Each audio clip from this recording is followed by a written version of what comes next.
Health Matters with Monique Elliott in association with the Honey Lifestyle Network, bringing you informative information for daily living. Welcome to Mind Health Matters. I am your host, Monique Elliott, and I am just so glad you've tuned in today because we're going to talk about another important topic, and this is mind health for men.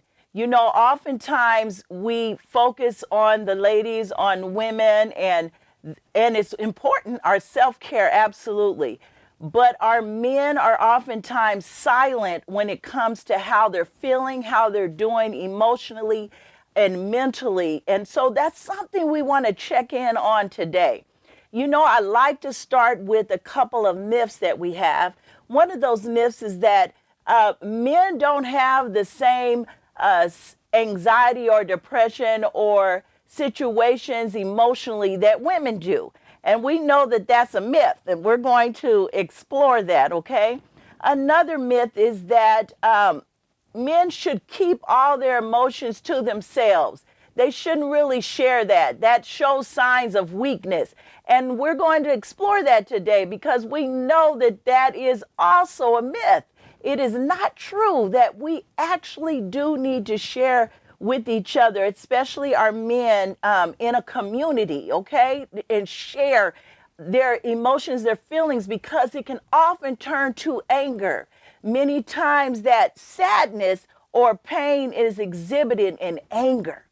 So today I am excited because we have a special guest with us, and that is Mr. Damon Spite, and I want to welcome you. He is working with men in our communities from every faith base, but also not just in the churches, but in different areas.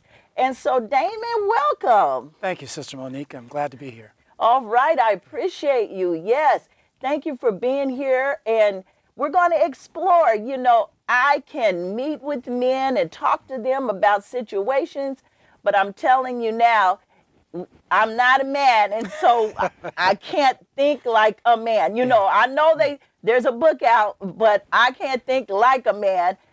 Only you are able and other men to share what you're feeling emotionally and why this may be an issue and why it's important. So tell me, Damon, why is it important for you to have even started being with men's ministries? Well, first I want to start with just addressing what you spoke to earlier, and that is feelings are feelings. Emotions, they don't carry gender. Mm-hmm. They don't carry masculinity or femininity. They're just feelings. They're emotions. They're a natural part of us being human. And so that's number one, very important to understand. By expressing feelings, we're not expressing gender. We're not expressing social class. We're not expressing education. We're simply expressing who we are as individuals. And we were created to be whole beings. And packed in that whole beingness are feelings, emotions. And so it's important to be able to connect with one another in our wholeness. Yes. And that is quite the challenge for men because we have been indoctrinated to think that feelings are feminine. Okay. When they're only human. Yes, or spiritual. I love it. We're spiritual beings, Yes. in a human body. And so, in order to be the most expressive and wholesome we can be as both a physical person and a spiritual person, we've got to be free in our emotions, our feelings, our thoughts. And I love what you're saying, Damon, because something that's very important is we also put labels on feelings. Yeah. And what I'm referring to as labels is that we call them good or bad. Yeah. And so you're trying to get rid of a certain feeling or emotion that's coming up, but in reality, it's just a signal. Yeah. Emotions are only signaling to us that something is good in the sense of making you feel happy. Yeah. Or I don't want to say bad, or it is disturbing you. Because part of the word even disease or disease is dis-ease. That's right. You're uneasy about something. And when I'm addressing these myths with you, what are you finding that hinders men from doing counseling or even talking to each other about feelings? Yeah, well, it starts early, unfortunately. It starts very young. As soon as that child pops out, Yes. that the men, the males, are almost immediately pushed into this mode of living where, okay, you got that first little spank, you yelled out, now stop that, right? Yes, We yes. tell our young boys from the very beginning, don't cry, don't scream, don't yell, man up. And they're only like 4 months old. But it starts there. Wow. Where we start, and it's not just the women, our brothers do it too, our men do the same thing. And so from a very early age, males are taught that it's improper, it's not masculine, it's not boyish to express feelings of any sort. Mask it and keep moving. Yes. And unfortunately, what it does is it starts to immediately teach that child, that male child, that any expression of emotion is something to be ashamed of. Wow. Yeah. Wow.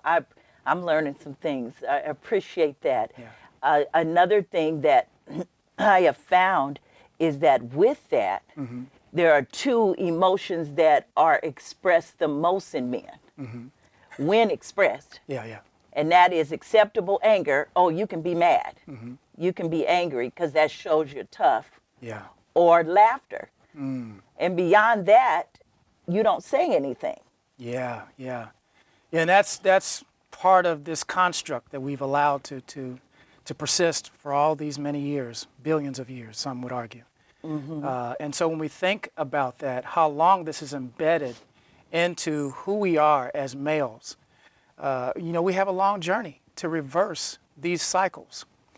And so, the challenge is to allow ourselves to be comfortable in all of these ranges of emotions, from excitement to joy to fear Yeah. to love. Yeah. All of those emotions that fall in between, their anxiety, it's okay because we're human. Yes. We're not just simply a male, or you're not just simply a female, or so however we choose to define ourselves as human beings, because we all have these different intersectionalities. And the more we acknowledge that and allow one another to feel comfortable, this is why community is so important. Because many times, even from these once we start to learn how to talk and verbalize these things, Yeah. or even whether it's, audible, or, some have other kinds of challenges, and the way that they express is just like I am right now. My arms are going all over the place, my hands are going all over the place. Yes. These are forms of communication. And when we learn how one another communicates and value that learning, that expression, then we become more safe and secure in however we are able to express. Yes. And you can become more authentic Absolutely. because you don't have to be a robot. Yeah. You don't have to be a replica of anyone. Yeah. And I'm even talking about our males. Yeah. Of what is an influence to them. Being able just to be hugged, even. Yeah. For a man, a child, a male child, to feel comfortable being hugged, Yeah. to be kissed, to be just to be treated tender and Yeah. kind, even changes the outlook Yeah. of how they treat their sons and daughters. Absolutely. Absolutely. It totally changes it up. And so where do you think we need to begin? How do we begin to change those, I want to say, those characteristics that we're taught, Yeah. sometimes mimicked, many times, especially as little ones, you don't have vocabulary first, you watch, Yeah. you mimic. Yeah. And so how do we begin to change that up? And I'm gonna tell you this, women do it as well. Like you said, it's not only fathers that can teach their children to be tough. Yeah. Yeah. Yeah. Mothers can too. And so how do we change that? Because I believe there's a fear there, Yes. actually, that's happening, that if I don't toughen him up, Yeah. he won't make it in this world. Yeah. And we Yeah. don't realize that we're actually taking away his ability to socially function well in relationships. Yeah. Yeah. Even at their jobs, not only relationships with others, but I'm talking about even on your job or whatever that looks like. We're teaching them not to be compassionate. Yeah, yeah. You know, part of, in addressing that, we need to understand that when we cause this kind of silencing, it's because of wounds we have experienced ourselves. And brothers, we really have to understand that, you know, a wound that's embraced is a wound that will never heal. And a wound that is perceived as being one that's deserved also cannot be a wound that's healed. And so we've got to recognize that when we do these different kinds of silencing, this is a violence against one another. It's a violence even against ourselves when we do not connect and have the safety and the freedom to express our totality as human beings. And so, you know, it's hard when we are, especially for black men, in a country, and I can only speak to America because this is the only place that I've lived. You know, and so for the black men, you know, in the 1619 Project, one of the things they talked about is, you know, we were birthed on the ocean.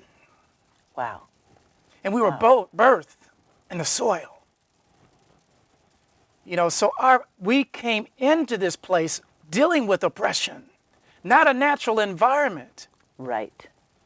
And so we automatically, from the time that we get here to America, this place of so-called freedom, we are here in a place of oppression and suppression. And so these wounds that our mothers and our fathers pass on to us is because of this generational impact.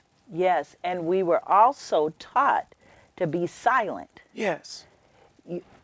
to literally someone harming you, hurting you, be quiet about it, Yeah.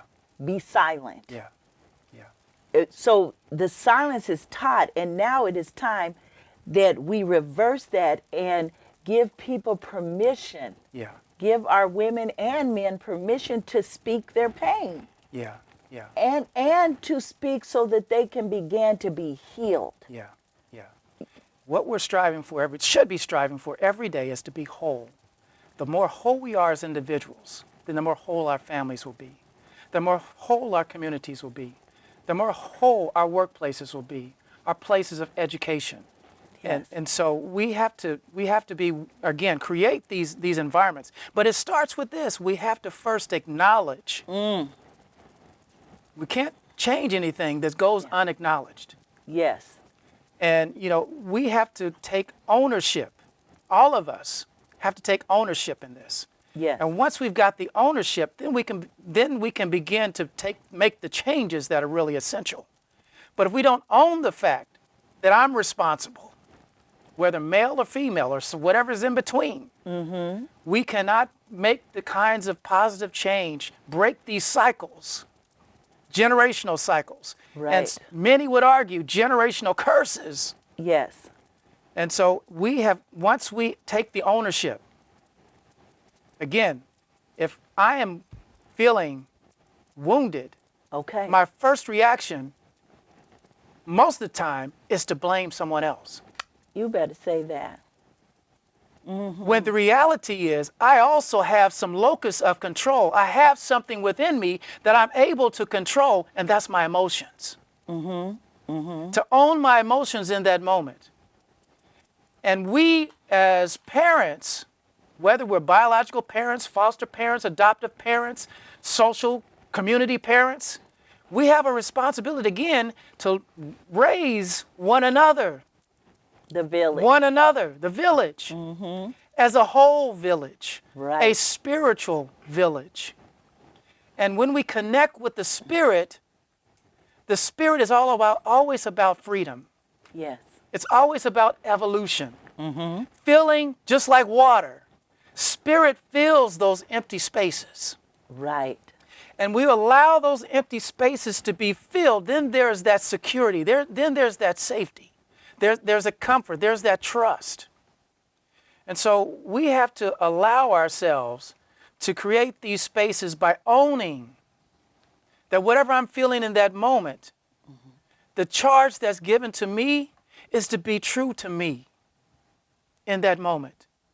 So what you're saying is don't mask it. Yeah.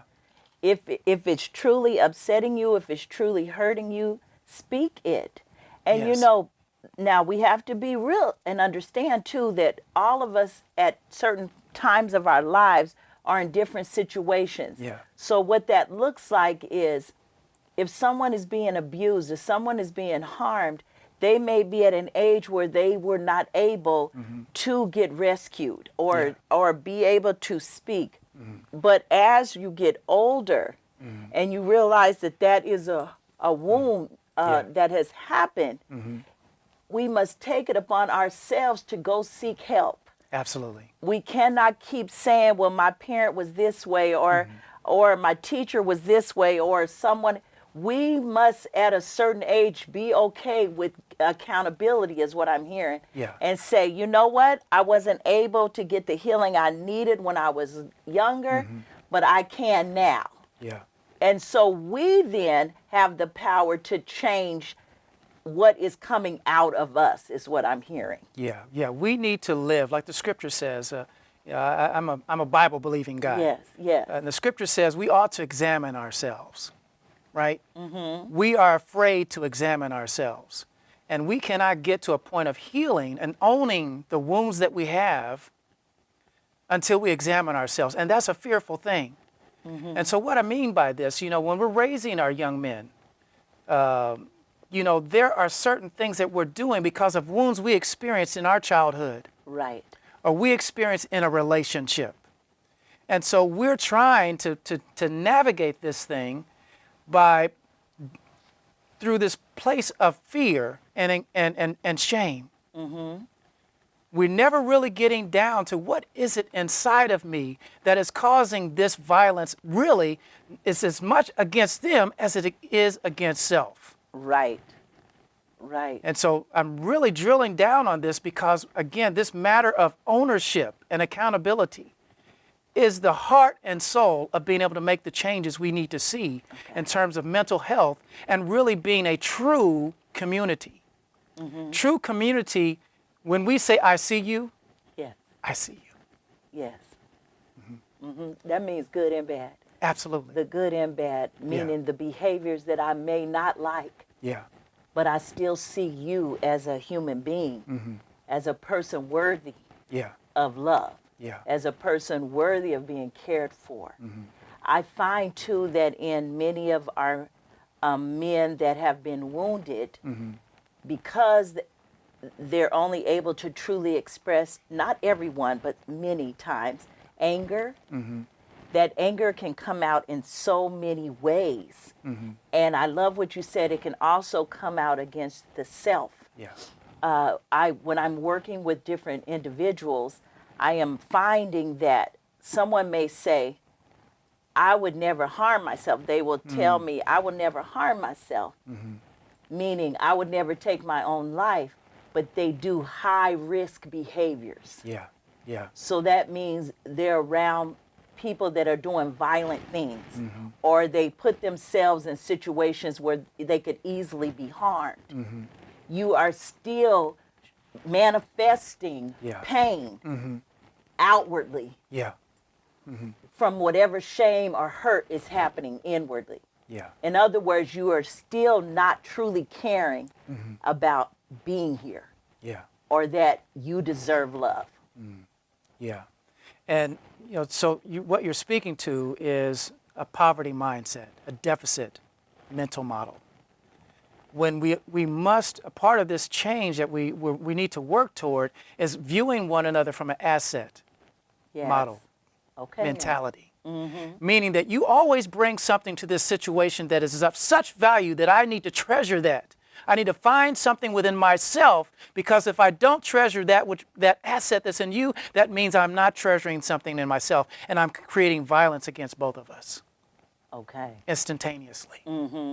And so, it's just like, for example, it doesn't matter what aspect of life we're talking about. Right. Again, shame, fear. If I haven't passed the 8th grade, I feel shame. I feel fear. And I pass that on, whether it's consciously or subconsciously, to my children. Right? I'm embarrassed that I don't know how to read, and so in my fear, which turns into anger, I'm lashing out at my child now, my young son, Yes. and I'm causing him to develop a mindset that education isn't worth it. Because if he's trying to excel, and I'm lashing out in anger because of my fear and shame, because I haven't gotten where I wanted to be academically, Right. then I'm starting to silence him. I'm hurting his aspirations because of my own anxieties and fears. What is he going to think about me? Right. Right. And you're already projecting. Absolutely. So you're projecting on that child Right. your insecurities. Right. Right. You know, your inadequacies that you feel. Yeah. Because we're not realizing that baby, that child is loving you. Yes. Is loving you. And if they're not getting uplifted and if they're not getting praised, they may bring that and continue that on to their children. Yeah. And so we start labeling our children. It pains me how many times I've read and I've seen that literally young men don't know their real names because they have been called so many times outside of their real names, they do not know what their real name is. I had a young man riding with me. This is why community is so important. I had a young man, I picked him up one day. He was out on the street, didn't have a place to go. Actually, he was in Burger King. That's where it was, Burger King, BK. And he didn't have anything to eat. My immediate reaction was the same thing that most of society does. They see a black man in a place begging, and they begin to load all of these social labels upon him. And so my first reaction was, this is just another hustler. Okay. Okay. But then I stopped, and I literally, I did a self-check. Okay now. If this brother's hurting, what is my place, my moment of ownership in this? Do I have the means to change his trajectory? If not for tomorrow, what about this very second? Right, right. And so I checked myself, bought the brother some food. I said, where do you need to go? Yeah. On the way home, I started to where he needed to go. I started to ask him about his background. Yeah. He didn't even know his mother's name. He didn't know who his father was. Yes. These kinds of things, brothers, if you're out there, we must recognize the urgency of the time and not allow ourselves to perpetuate these kind of destructive behaviors and mentalities. Yes, I appreciate it. I appreciate what you're saying, because something I just heard in that is the story of the starfish. You know, it goes way back. And you walking on that beach and you see 100 of them. Yeah. And someone says, why are you picking them up one at a time, just throwing them in? Just let them be. You're not going to change anyone. And that person says, no, but that one I changed. I helped that one. Yeah. I may not be able to meet all the needs of everyone, but one.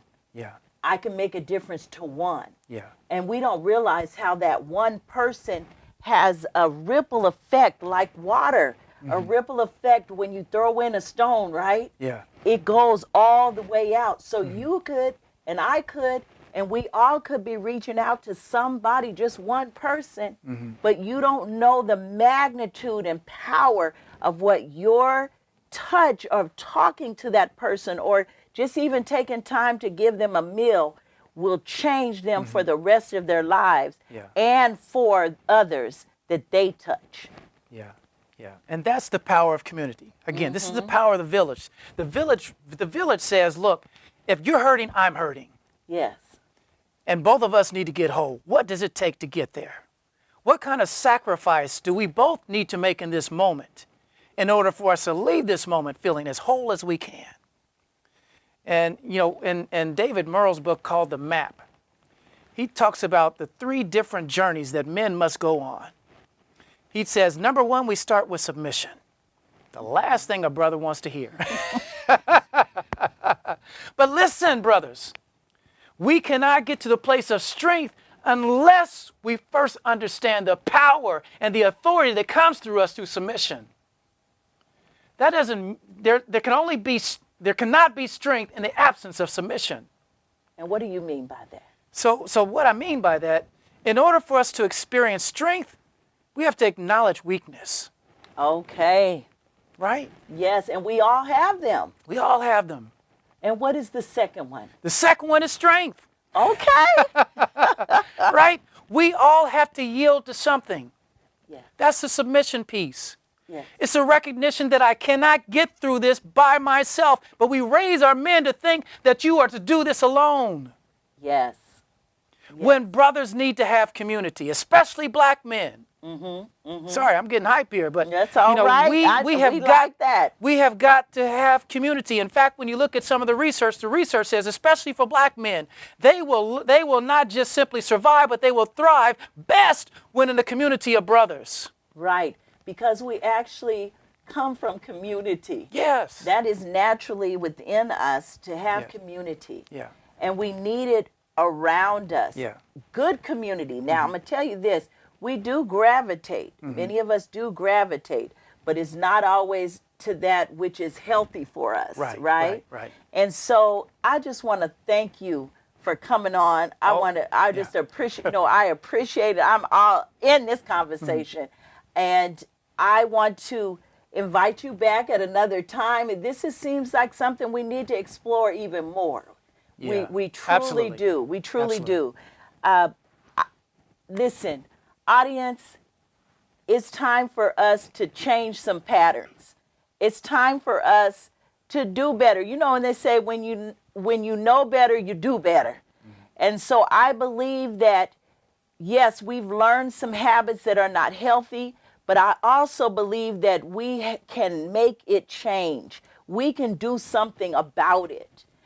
Part of this is stepping up and acknowledging, as Damon said to us, acknowledging that there are some places that need to be healed and not feeling shamed about it. And so I want to thank you for joining us today. And remember, your mind health matters.